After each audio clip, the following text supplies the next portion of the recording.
Sveiki, išsirinkite šiandien vieną kortą ir pasižiūrėsim, kas jūsų laukia artimiausią savaitę, kadangi šiandien yra pirmadienis, bet tiesiog bet kada pamatysite video savaitę nuo video pamatymo. Korta numeris 1, korta numeris 2 ir korta numeris 3. Išsirinkite vieną kortą, kuri jums yra tinkamiausia, parašykite komentaruose, kokia tai yra korta, 1, 2 ar 3. Ir pasižiūrėkime.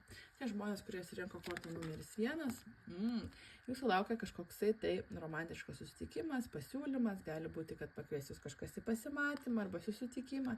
Ir tai bus geras susitikimas, tai nebus, kad pakvietė pasimatymą ir nieko gero nesigavo, kadangi čia krenta kaip taurių karalius, tai yra brandi asmenybė, emociškai brandi asmenybė, tai galite tikėtis kažkokio netgi naujos pažinties su žmogumi, kuris gali būti už jūs vyresnis, gali būti vandens ženklas, vėžys, skorpiono, žuvis, bet tiesiog kortos rodo, kad galite sulaukti kažkokio tai romantiško pasiūlymo, jeigu esate santykiuose, gal pakvies kažkokį tai pasimatymą jūsų partneris kartu praleisti laiką, jeigu nesate, galite sutikti naują žmogų, su juo kažkur išeiti, kažką nuveikti, žodžiu, galite sulaukti tiesiog kažkokio romantiško pasiūlymo.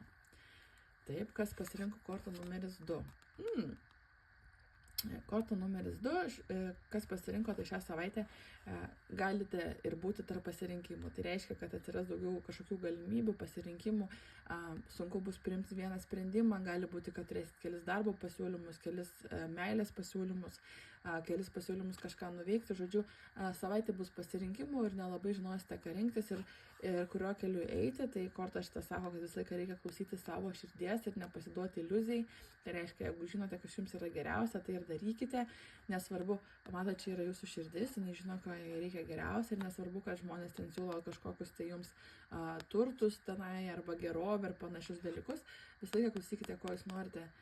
Tikrai, nes galite eiti dėl turtų kažkokių arba kas atrodys, kad jums yra tinkamiausia protu, bet galite gauti tiesiog kažkokią apgavystę arba dar kažką. Tai žodžiu, šią savaitę priimdami sprendimus pagalvokite, ko nori būtent jūsų širdis, o ne tai, ką sako jūsų protas ir logika, nes kartais gali jums prižadėti labai gerų dalykų, bet širdis jaučia, kas yra teisybė ir kas yra ne. Tai pagalvokite apie tai, ypatingai santykiuose irgi.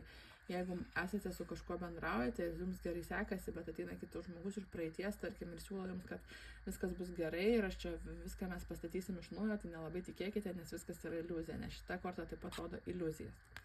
Ir kas pasirinko trečią kortą?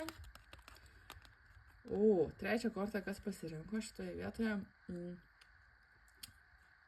bus daug jausmų šią savaitę, ir gerų, ir blogų.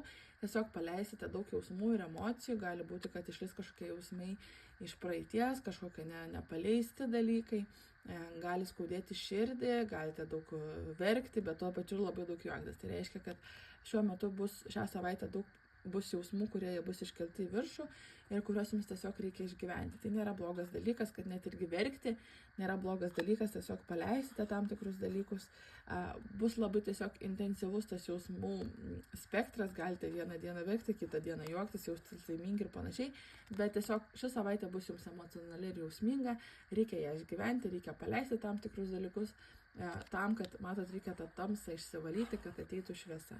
Tai nebijokite apšviesti tų blogų savo prisiminimų arba blogų jausmų tam, kad juos galėtumėte paleisti ir judėti į priekį. Tai būtų tiek, pakomentuokite, kurią kortą pasirinkote ir iki kitų susitikimų.